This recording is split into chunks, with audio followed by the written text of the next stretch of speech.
Now we'll discuss the numerical questions on a Gibbs free energy change and the equilibrium constant.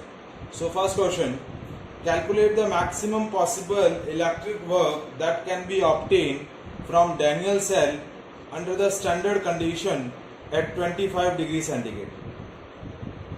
ठीक है, मतलब आपको क्या check करना है, you are just calculate the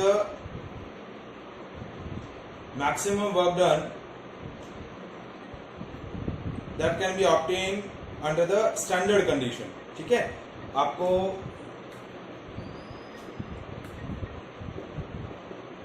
zinc electrode का इलेक्ट्रोड पोटेंशियल क्या दिया हुआ है, -0.76 वोल्ट, और कॉपर इलेक्ट्रोड का इलेक्ट्रोड पोटेंशियल आपको दिया हुआ है 0.34 वोल्ट.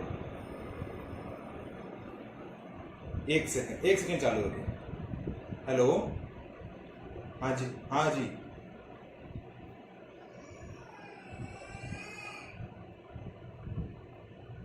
ठीक है, मैं बात करता हूँ.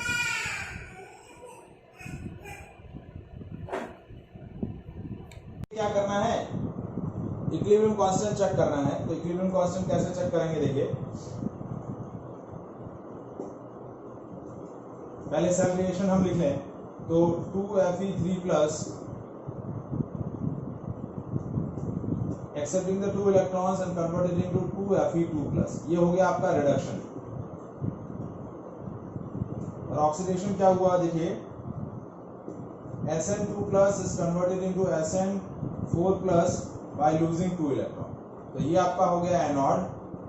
टिन इलेक्ट्रोड आपका एनोड हो गया और फेरिक इलेक्ट्रोड जो है आयरन इलेक्ट्रोड वो आपका कैथोड हो गया. ठीक है, तो ई नॉट सेल हम कैलकुलेट करें तो ई नॉट कैथोड कौन सा है, आयरन इलेक्ट्रोड, और एनोड कौन सा है, टिन इलेक्ट्रोड. तो ये वैल्यू हो गई, देखिए 0.771 माइनस 0.150. ठीक है, ये डिफरेंस हम कैलकुलेट करेंगे तो that difference comes equals to 0.621 volt. कितना आ गया, 0.621 वोल्ट. ये आपका ई सेल आ गया. अब इस प्रोसेस के अंदर नंबर ऑफ इलेक्ट्रॉन कितने एक्सचेंज हो रहे हैं, अगेन 2 इलेक्ट्रॉन एक्सचेंज हो रहे हैं. तो हमने अगेन लिखा E not cell is equals to 0.0591 upon 2 log of AC.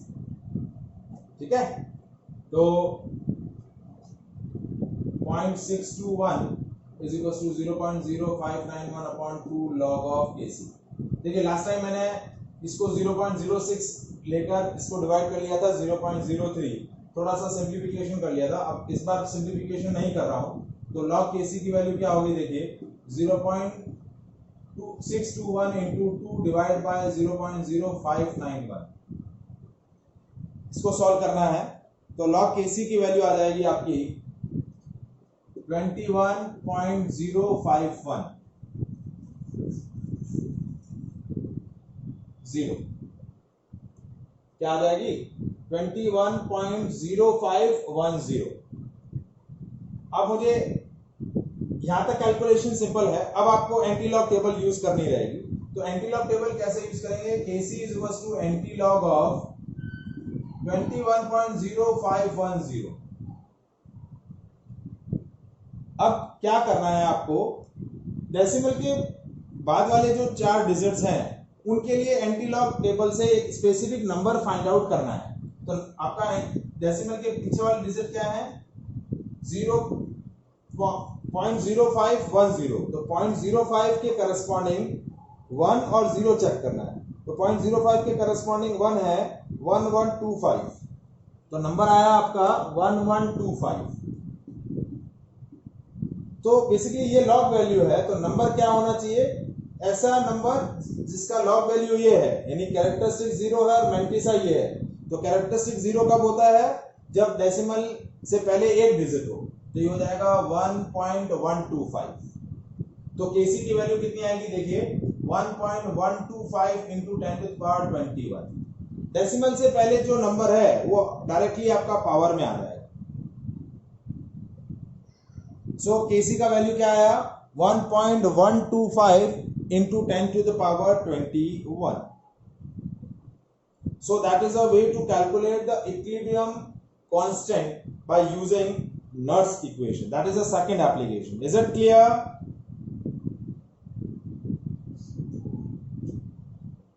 Any doubt?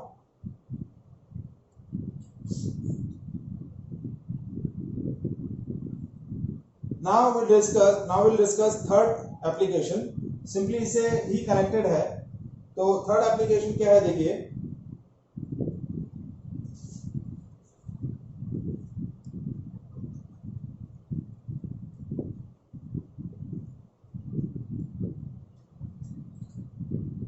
Calculate standard Gibbs free energy, that is delta G naught. What? Delta G naught. ठीक है. अब नर्स इक्वेशन से या ईएमएफ ऑफ सेल से ये value कैसे calculate होगी? Standard EMF of cell. ठीक है. तो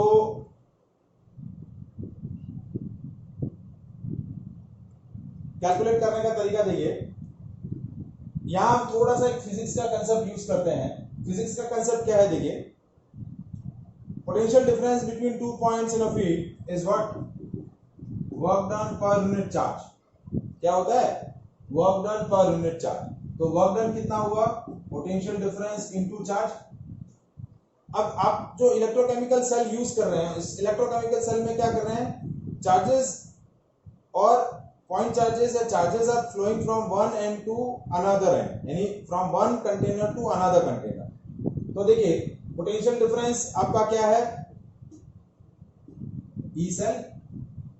पोटेंशियल डिफरेंस क्या है? EMF of cell. और Q क्या है? The charge. और Q की वैल्यू कैसे कैलकुलेट करेंगे? Q हो जाएगा N into F. N into F क्यों लिया? देखिए एक रिलेशन हमने फिजिक्स के अंदर डिस्कस किया था. Q is equals to N into E. क्या होता है? Q is equals to N into E. एक इलेक्ट्रॉन यदि है, यदि नंबर ऑफ इलेक्ट्रॉन N है और उनका चार्ज कितना है? 1.6. तो Q की वैल्यू क्या हो जाएगी? N into E. Q is equals to N into E. तो यहाँ Q की वैल्यू हम क्या ले लेंगे? N into F. F क्या है? The charge acquired by 1 mole electrons. ये क्या है? The charge acquired by 1 mole electron. अब यहां मैं नंबर ऑफ इलेक्ट्रॉन्स जो है 1 मोल क्यों लिए? Because the electrolytic solution consist of ions and there concentration is given in a molarity. इनकी कंसंट्रेशन किस में दे रखी होती है? मोलारिटी में दे रखी होती है. और मोलारिटी क्या होती है? Number of moles present in 1 litre solution. तो यहां जो चार्ज लेंगे वो क्या लेंगे? 1 मोल इलेक्ट्रॉन का लेंगे. तो वर्क डन आपका कितना आया? NFE cell. ये आपका वर्क डन का एक्सप्रेशन आ गया. Work done to moving charges from one end to another. तो here we have calculate the maximum work done. और मैक्सिमम वर्क डन और गिब्स फ्री एनर्जी में क्या रिलेशन होता है? That maximum work done is negative of Gibbs free energy. या फिर हम इसको इस तरीके से लिखते हैं that Gibbs free energy is negative of work done. Gibbs free energy is equals to negative of work done. ये रिलेशन होता है, थर्मोडायनेमिक रिलेशन है. तो delta G is equals to minus of negative of maximum work done. तो अब maximum work done का हम relation क्या निकाल चुके हैं? NFE cell. क्या निकाल चुके हैं? NFE cell. तो डेल्टा जी को जब हम इससे रिलेट करेंगे तो रिलेशन क्या आया देखिए. Delta G is equals to minus NFE cell. ये आपका गिब्स फ्री एनर्जी आ गया. और स्टैंडर्ड गिब्स फ्री एनर्जी क्या आ जाएगा? Minus NFE nought cell. ये आपका आ गया गिब्स फ्री एनर्जी. यदि गिब्स फ्री एनर्जी कैलकुलेट करना है तो हो जाएगा minus N into F into E cell. और standard Gibbs free energy calculate करना है तो माइनस NFE नॉट सेल. ये रिलेशन याद रहेगा। तो that is the third application of Nernst equation. Nernst equation की हेल्प से हम ई सेल कैलकुलेट कर सकते हैं, नर्स इक्वेशन की हेल्प से हम ई नॉट सेल कैलकुलेट कर सकते हैं, और उन इक्वेशन से आप क्या कैलकुलेट कर सकते हैं, standard Gibbs free energy change. Delta G is equal to minus NF E cell और delta G not is equal to minus NF E not cell. अब देखिए हमने ई नॉट सेल का एक रिलेशन यहाँ पहले डिस्कस किया था सेकेंड एप्लीकेशन में, that is 2.303 RT by NF log KC। E not cell की वैल्यू जैसे यहाँ प्लेस करेंगे तो देखिए delta G not is minus NF into 2.303 RT by NF log of KC। तो NF से NF कैंसिल हो गया, तो गिब्स फ्री एनर्जी चेंज का एक रिलेशन आया minus 2.303 RT log of KC। तो ये गिब्स फ्री एनर्जी चेंज और इक्विलिब्रियम कांस्टेंट में रिलेशन आ जाएगा। तो सारे पैरामीटर्स एक दूसरे से इंटर रिलेटेड हैं। तो यहाँ थर्ड एप्लीकेशन में हमने दो रिलेशन डेराइव किए, Gibbs free energy change is minus NF E cell, standard Gibbs free energy change is minus NF E not cell, and standard Gibbs free energy change और log equilibrium constant में relation क्या है, that standard gives free energy change is minus 2.303 RT log KC।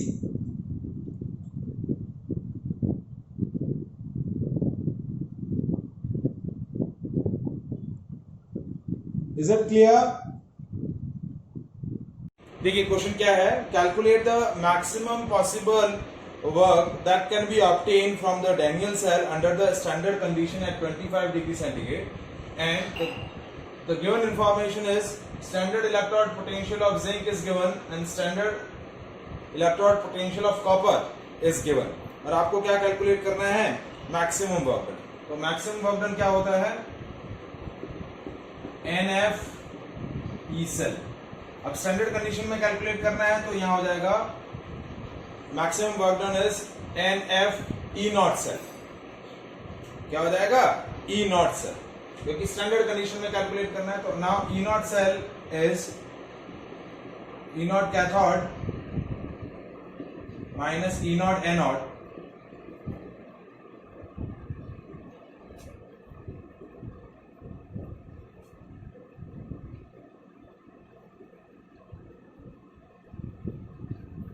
तो ये हो गया 0.34 minus minus 0.76, so that is 1.1 volt. E not cell कितना आ गया आपका, minus 1.1 volt. Now during this process the number of electron exchange, Daniell cell के अंदर नंबर ऑफ इलेक्ट्रॉन एक्सचेंज कितने होते हैं, 2, और F की वैल्यू है 96500 कूलम। ये फैराडे कांस्टेंट होता है, तो इसकी बाय डिफॉल्ट वैल्यू आपको क्या लेनी है, 96500। ठीक है, तो ये वैल्यू हम जैसे ही प्लेस करेंगे तो मैक्सिमम वर्क डन कितना आ जाएगा, that is 2 into 96500 into 1.1, so that is the amount of maximum work। ठीक है, तो इसको सॉल्व करें तो that is 212.3 kilo joule, that is the value of maximum work. Is it clear?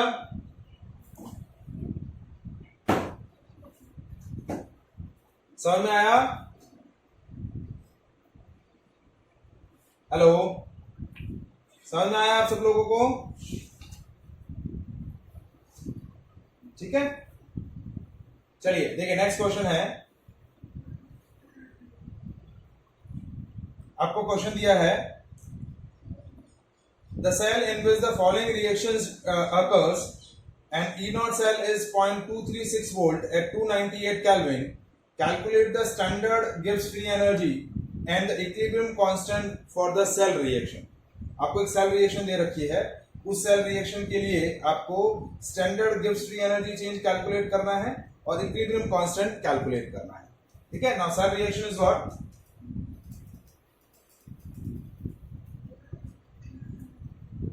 2Fe3 plus react with 2 iodide ion and convert it into 2Fe2 plus and iodine molecule।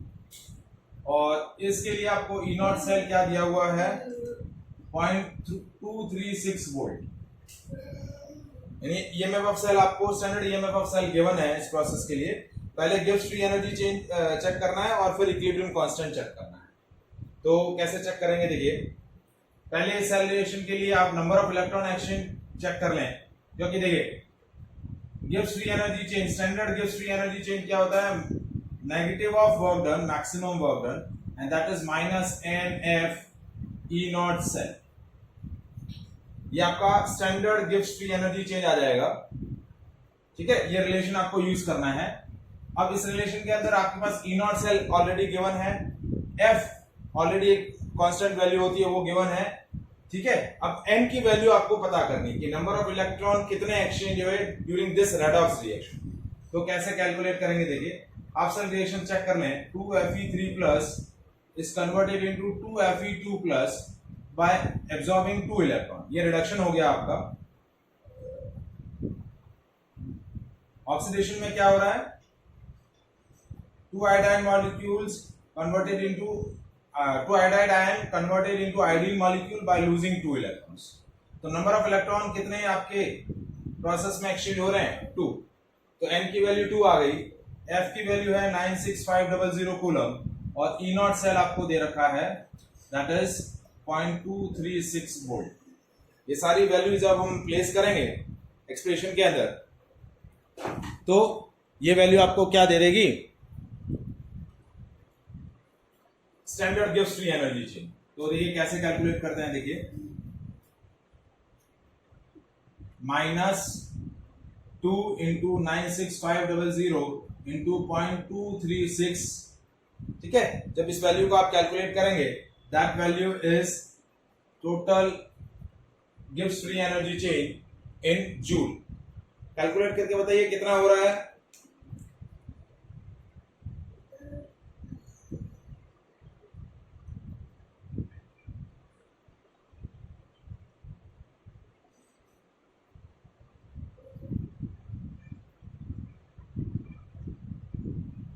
कितना value आ रहा है,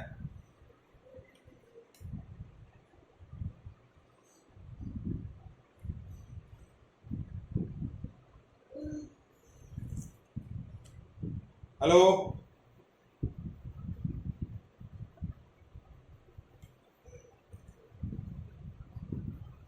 45,540, ठीक है। सो that is 45.548 kilo joule, ठीक है। अब हाँ minus sorry, ठीक है, माइनस, क्योंकि माइनस ऑलरेडी है। अब ये गिब्स फ्री एनर्जी चेंज जो है आपका नेगेटिव है, that means process is spontaneous.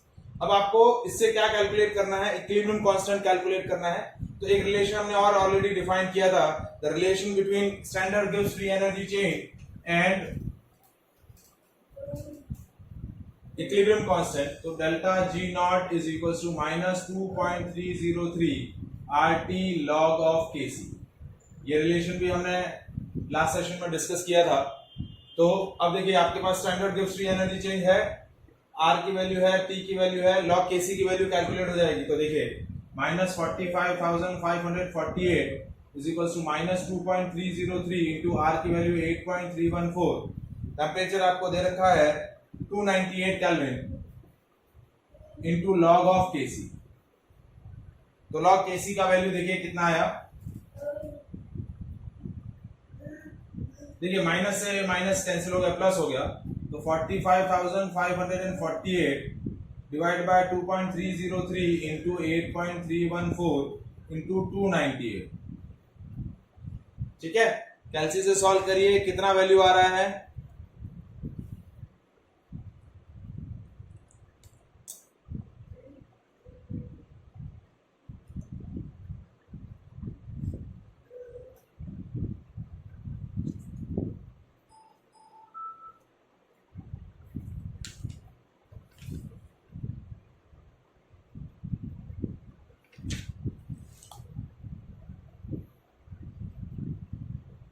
कितना आया वैल्यू,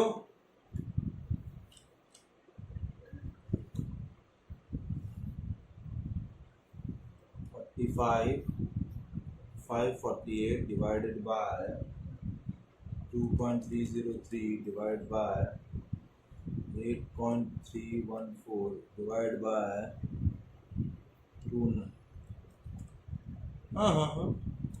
7.9826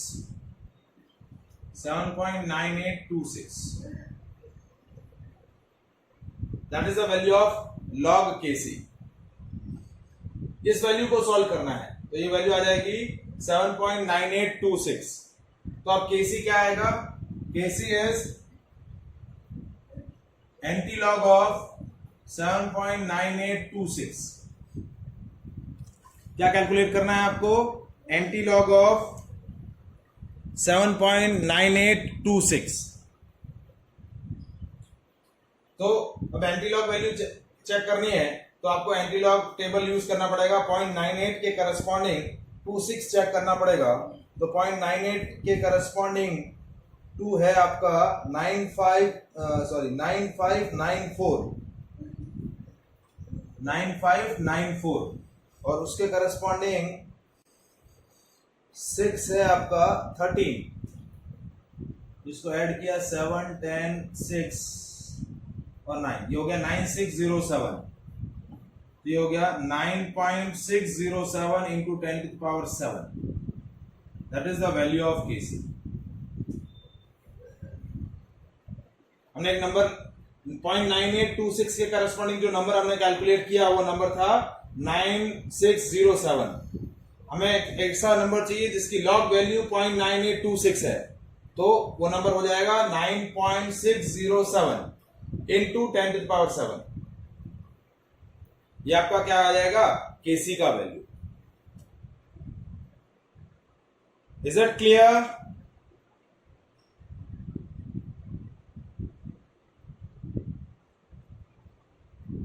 एनी डाउट? कि देखिए आपको दो रिलेशन याद रखने हैं। एक तो रिलेशन आपको याद रखना है ये वाला, और दूसरा delta G not is equal to minus NF E not cell, और यदि आपको गिब्स फ्री एनर्जी चेंज पूछा जाए तो माइनस NF E सेल। अब एक क्वेश्चन हम इससे इस आर्टिकल से रिलेट कर देते हैं जिसमें हमें पहले E सेल कैलकुलेट करना पड़ेगा और फिर E सेल के बेसिस पे हम standard Gibbs free energy change calculate कर लेंगे। तो देखिए क्वेश्चन आपको दिया है, write the Nernst equation and calculate the delta G for the galvanic cell and the cell is given. Cell क्या दे रखा है देखिए,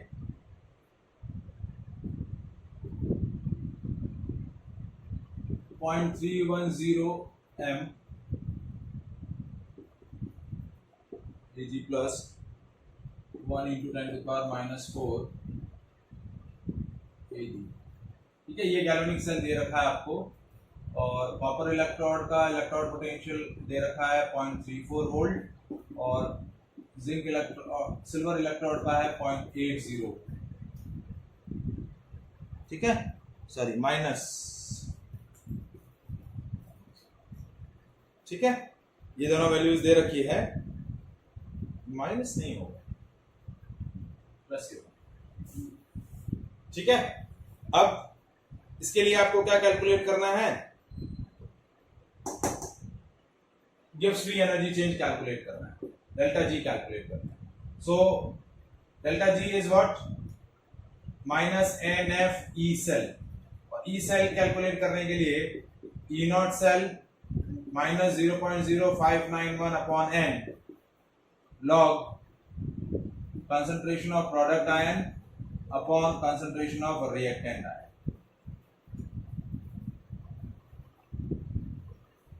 नट्स इक्वेशन को यूज करके पहले E सेल कैलकुलेट करेंगे, और फिर तो सबसे पहले हम कैलकुलेट करते हैं E not cell.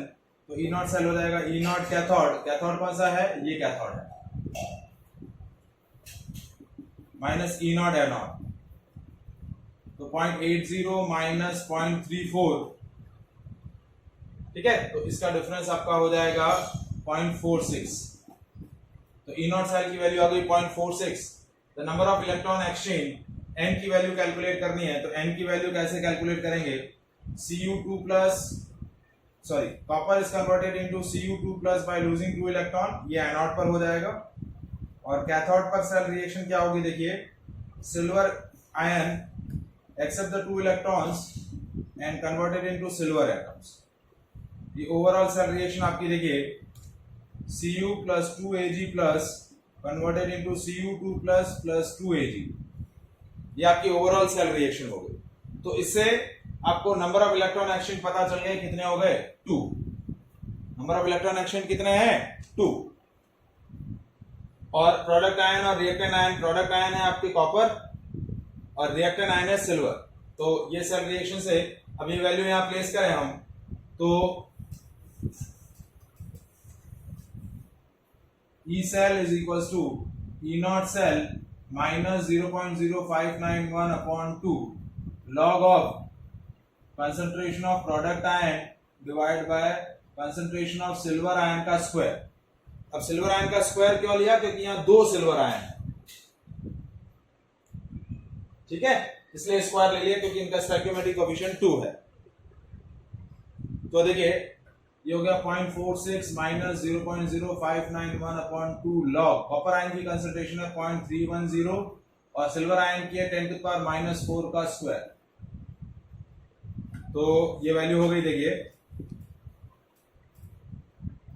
-0.46 minus 0.0591 upon 2 log, ये 0.130 इंटू 10 to the power 8, -8 था नीचे, ऊपर आ गया 8 हो गया, ठीक है। और इसको हम सॉल्व करेंगे तो ये हो जाएगा 13 इंटू 10 to the power 6, क्या हो जाएगा log 13 into 10 to the power 6, ठीक है। अब इसको सॉल्व करना है 0.46 माइनस ये मैंने ले लिया 0.03 सिंप्लीफिकेशन, और यहां लिख दिया log 13 प्लस 6 log 10, क्योंकि 10 to यहाँ log a b का फॉर्मूला क्या लगाया log a plus log b, और ये जो 10 to the power 6 था 6 आगे आ जाएगा, तो ये हो गया 6 log 10, ये हो गया 0.46 माइनस 0.03। log 13 के लिए हम क्या करेंगे, log टेबल यूज करेंगे। log 13 की वैल्यू आ जाएगी 1.139। देखिए log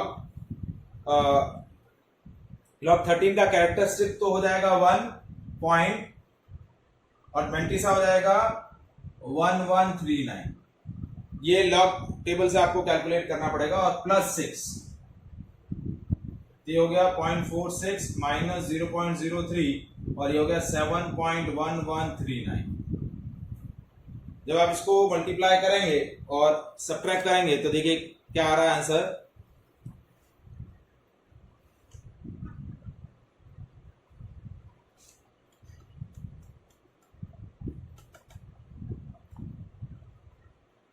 .246। तो 0.46 माइनस 0.246 सब्ट्रैक्ट करें, कितना आ रहा है वैल्यू, ठीक है। तो माइनस करने के बाद आंसर आ रहा है 0.246 वोल्ट, ठीक है। ये आपका ई सेल आ गया। अब मुझे क्वेश्चन के अंदर क्या कैलकुलेट करना है, डेल्टा जी, क्या कैलकुलेट करना है, डेल्टा जी की वैल्यू। So delta G is equals to minus NFE cell, तो -2 इंटू 96500 इंटू 0.246, ठीक है। तो सॉल्व करके बताइए कितना आ रहा है वैल्यू ये,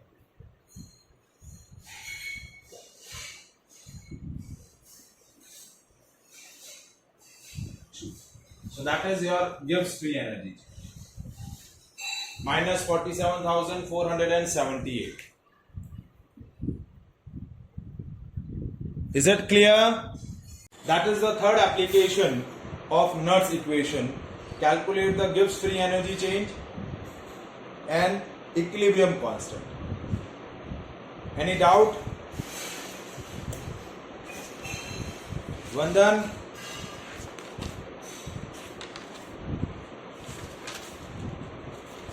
ठीक है। Now we'll discuss a fourth application of the Nernst equation that is calculate the EMF of concentration cell. Calculate the EMF of concentration cell. Now concentration cell is different from electrochemical cell. Normally एक तरीके का वो electrochemical cell ही है, लेकिन normally जो अब तक हमने इलेक्ट्रोकेमिकल सेल डिस्कस किए उसमें क्या हमने डिस्कस किया कि both the electrodes are of different material and are dip into their respective electrolytic solution. जबकि कंसंट्रेशन सेल में क्या होता है, जो दोनों इलेक्ट्रोड होते हैं वो सेम मटेरियल के होते हैं और they are dip into the same electrolytic solution but having different concentration. जैसे फॉर एग्जांपल कि हम क्या ले लें, we are taking a copper electrode, so we are taking 2 copper electrode dip into the copper sulphate solution, but both the electrolytic solution of copper sulfate have a different concentration. एक ही concentration कम होगी, एक ही concentration ज्यादा होगी. तो concentration किसकी ज्यादा होगी, जो इलेक्ट्रोड आपका कैथोड है, मतलब जो आपका राइट हैंड साइड में है उसकी कंसंट्रेशन ज्यादा रहेगी, और जो लेफ्ट हैंड साइड में जो एनोड की तरह वर्क कर रहा है उसकी कंसंट्रेशन कम रहेगी. तो that is the difference between electrochemical cell and concentration cell. So concentration cell क्या है, फोर्थ एप्लीकेशन है ईएमएफ ऑफ कंसंट्रेशन सेल. तो ये दो आपके इलेक्ट्रोलाइटिक सॉल्यूशन, ठीक है, सेम मटेरियल के, जैसा मैंने एग्जांपल बताया, तो ये आपका कॉपर सल्फेट सॉल्यूशन है ऑफ कंसंट्रेशन C1 और this is also copper sulfate solution of concentration C2, और these are 2 copper electrode. ये आपका एनोड है और ये कैथोड, और इन दोनों के बीच में ये आपका सॉल्ट ब्रिज. कंडीशन क्या है, concentration of value of C2 is more than C1. जो कैथोड इलेक्ट्रोड है उसका जो इलेक्ट्रोलाइटिक सॉल्यूशन है उसकी कंसंट्रेशन क्या होगी, एनोड के इलेक्ट्रोलाइटिक सॉल्यूशन की कंसंट्रेशन से ज्यादा रहेगी. C2 is more than C1. अब जैसे हमें राइट इलेक्ट्रोड की इलेक्ट्रोड पोटेंशियल वैल्यू कैलकुलेट करनी है by using the Nernst equation, तो कैसे कैलकुलेट करेंगे, E copper is equal to E not Cu2 plus Cu plus log 0.0591 upon 2 log of C2. क्या हो जाएगा, लॉग ऑफ C2. और जब हमें ये दोनों सेम है ना, तो यहाँ ये राइट लिख दिया, ये लेफ्ट लिख दिया. E not Cu2 plus Cu plus 0.0591 upon 2 log of C1. अब हमें ई सेल कैलकुलेट करना है, तो ई सेल क्या होगा, E R minus E L. तो ई सेल कैलकुलेट किया, E cell is equal to E R minus E L. तो आपका इन दोनों को सब्ट्रैक्ट किया तो ये वाला पार्ट तो इक्वल है तो कैंसिल हो जाएगा, क्योंकि दोनों इलेक्ट्रोड सेम मटेरियल के हैं तो उनके स्टैंडर्ड इलेक्ट्रोड पोटेंशियल सेम होंगे. और क्या बच जाएगा आपका 0.0591 upon 2 log C2 minus log C1. तो इसको लिख देंगे log C2 by C1. तो ये हो जाएगा 0.0591 upon 2 log C2 by C1. That we have written, this value is for this copper concentrated cell. ठीक है, और इन जनरल लिखना है तो E सेल क्या हो जाएगा 0.0591 upon n log C2 by C1. That will be the value of EMF of concentrated cell. ये क्या हो जाएगा, that is the value of EMF of concentrated cell, 0.0591 upon n log C2 by C1. That is the fourth application of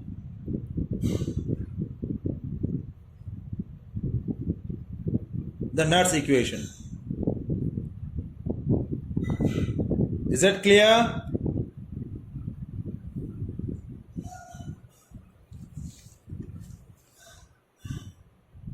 Any doubt? देखिए now we'll move to the next section of this unit, that is a electrolytic cell. Before discussing the electrolytic cell and how they convert the electric energy to chemical energy, we discuss certain important terms related to the electrolytic cell. तो सबसे जो important पहला term आता है क्या है? Conductors. तो conductors क्या होते हैं? Those substances which allow electricity to pass through them are called conductors.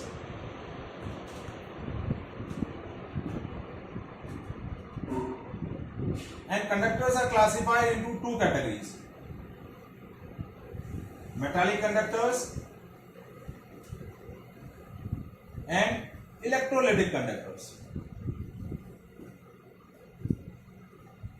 देखिए, metallic conductors, basically metallic conductors conduct the electricity due to the flow of electrons. ये कैसे conduct करता है electricity? Conduct the electricity due to flow of electrons. Normally जो हमारे conductor wire होते हैं, transmission wire जो हम डोमेस्टिक इलेक्ट्रिक सर्किट में यूज करते हैं, copper wire, aluminium wire, silver wire, तो वो क्या होता है? मेटालिक कंडक्टर्स होते हैं.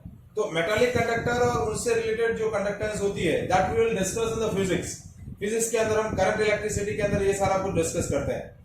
And their conductance depends on its resistance. किस पे डिपेंड करती है? उनकी रेजिस्टेंस पे डिपेंड करती है. And they conduct the electricity due to the flow of electrons. There is no chemical change. कहीं पर भी किसी भी तरीके का केमिकल चेंज नहीं होता है. No exchange of matter. Matter का एक्सचेंज नहीं होता मेटालिक कंडक्टर के अंदर, ठीक है. लेकिन इलेक्ट्रोलाइटिक कंडक्टर्स क्या होते हैं?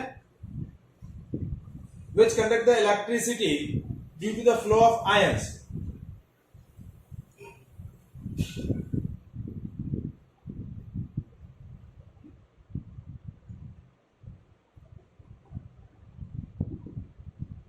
मीन्स मेटालिक कंडक्टर्स आपके मेटल वायर्स होते हैं, जबकि इलेक्ट्रोलाइटिक कंडक्टर्स क्या होते हैं?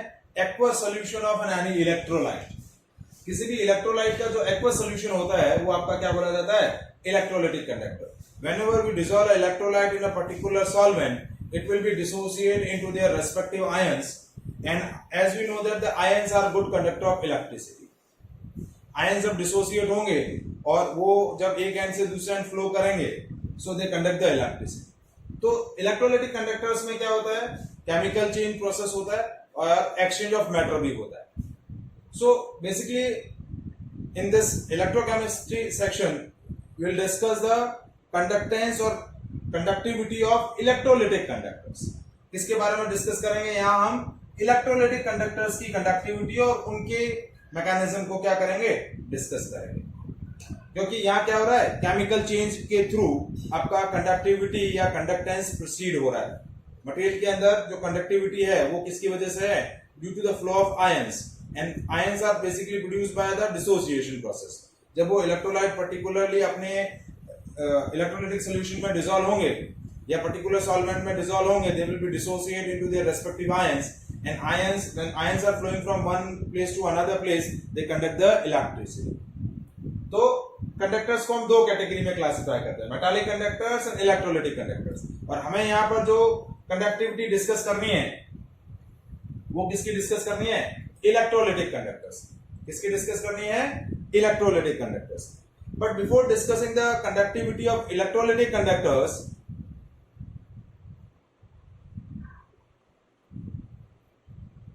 we'll discuss certain important terminology related to the conductivity of electrolytic conductor.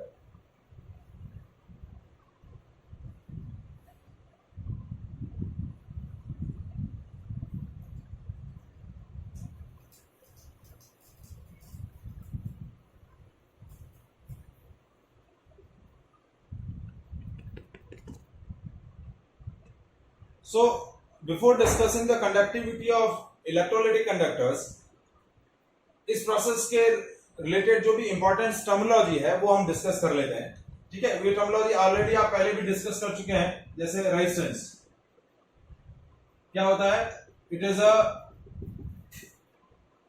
Property of conductor which oppose the flow of charges.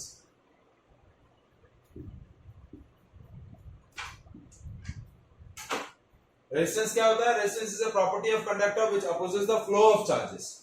जितना चार्जेस का फ्लो रेस्ट्रिक्ट होगा उतना रेजिस्टेंस ज्यादा रहेगा। रेजिस्टेंस को हम किससे रिप्रेजेंट करेंगे? आर से।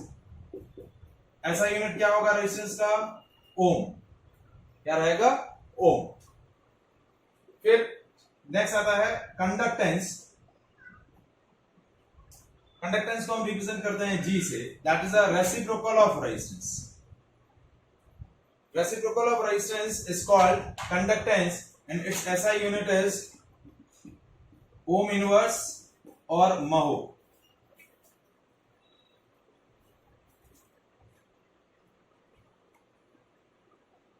Now next term that is a resistivity.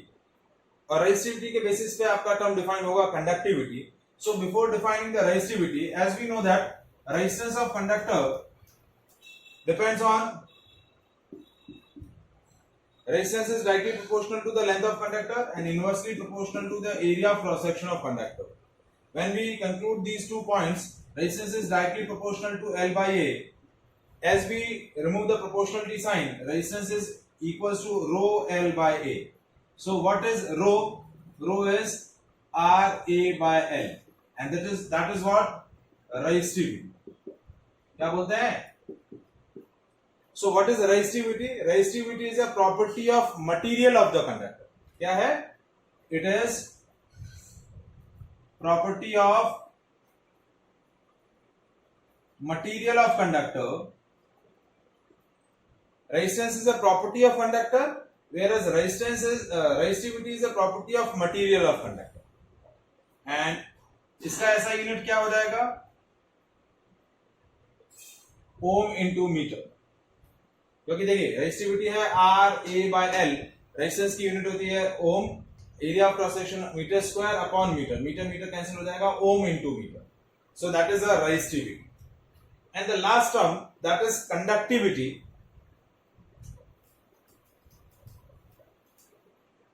So conductivity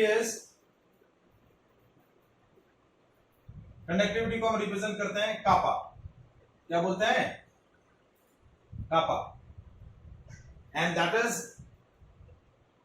reciprocal of resistivity. Resistivity का reciprocal क्या बना जाएगा? Conductivity. तो as we know that one upon resistivity is R A by L.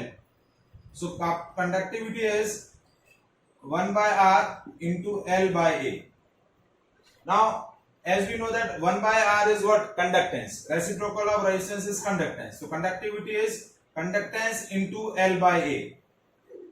And this L by A is what? Cell constant. इस L by A को क्या बोला जाता है? Cell constant.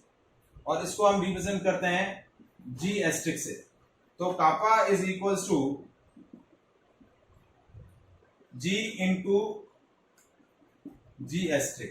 मतलब रिलेशन क्या हुआ? Conductivity is equals to conductance into cell constant. Conductivity is equals to conductance into cell constant, या फिर conductivity is equals to cell constant upon resistance.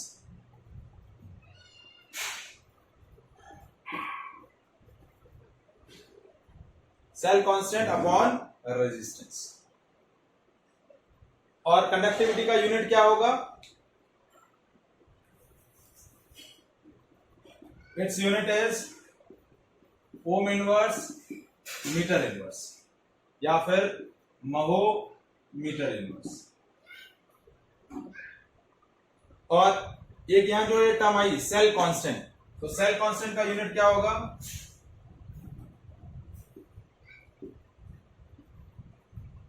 That is equals to ऐसा unit इसका हो जाएगा L bye ए यानी metre upon metre square, तो ये हो जाएगा मीटर इनवर्स, या तो फिर मीटर इनवर्स बोलते हैं और मैक्सिमम केसेस में सेंटीमीटर इनवर्स। हम केमिस्ट्री के अंदर यहां जो यूनिट डिस्कस करेंगे उसकी यूनिट क्या होगी, सेंटीमीटर इनवर्स। क्या रहेगी, centimetre inverse. Is it clear?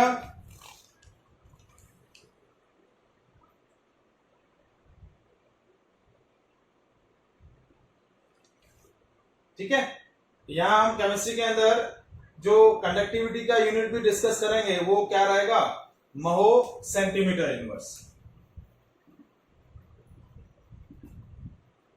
because the length of conductor we have taken is 1 centimeter and area of cross section is centimeter square, क्योंकि 1 मीटर बहुत बड़ा लेंथ हो जाता है और 1 मीटर स्क्वायर एरिया भी बहुत बड़ा होता है प्रैक्टिकली, तो लेंथ आपकी सेंटीमीटर में रहेगी और area of cross section centimetre square में रहेगा, तो यूनिट हो जाएगा ohm inverse centimetre inverse chemistry वाले सेक्शन में, और महो सेंटीमीटर इनवर्स। और फॉर्मूला ये याद रखना है आपको, conductivity is equals to conductance into cell constant और conductivity is equals to cell constant upon resistance.